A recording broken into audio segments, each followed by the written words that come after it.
In this problem, we're given some information about the changing thermodynamic properties of a gas, and we've been asked to sketch a PV diagram, or a pressure-volume diagram, of the process.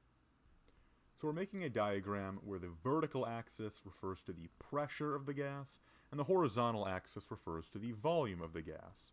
The volume is going to be in liters, and the pressure is going to be in atmospheres. So the problem tells us that the gas is starting out with a volume of 2.5 liters and an initial pressure of 1 atmosphere. So our gas starts off with those two values, and we're told that the gas is cooled at a constant pressure to a volume of 1 liter. So the volume is going to decrease to some point with 1 liter, so right about here. So the volume is going down, it's going to be to the left, while the pressure is staying the same. So for this first segment of the process, we're going to end up at a point right around here, where the pressure is still the same, 1 atmosphere, but now the volume has gone down to 1 liter. So I'm going to draw a little arrow showing the motion of this part of the process on the graph.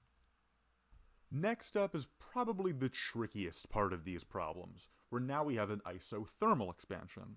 Isothermal means that the temperature is constant, which is not going to give us a straight line, because neither the pressure nor volume is going to be constant in these cases. For an isothermal expansion, it's important to remember that the pressure times volume value is also being kept constant. If the temperature is constant, then P times V is also constant. At least that's the case for ideal gases. So if the volume is doubled during an isothermal process, then the pressure must be divided in half. In this case, we've been told that the gas, which is at a volume of 1 liter after the first leg of the process, is now being expanded back to 2.5 liters.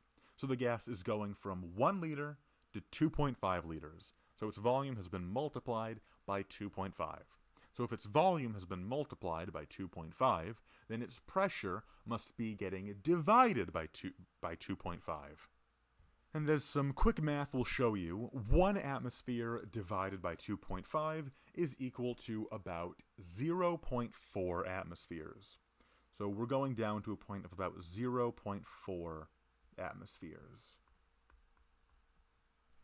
So this part of the process will look something like this. And recall that isothermal processes tend to kind of look like these curved lines where the hump of the curve is butting down towards the origin. Let me try that again. So something kind of like this. Yeah. And finally, we're told that the pressure is then increased at constant volume until the original pressure is reached. So the final leg of this process is that the volume is being kept constant, but the pressure is increasing back to what it was initially. And so that is the entire process, all 3 steps. And that is it for this problem. I hope this video helped you out. If it did, please consider subscribing, as that'll help me out in making more videos just like this. If you have a request or a question, leave a comment down below, and I'll do my best to help you out as best as I can.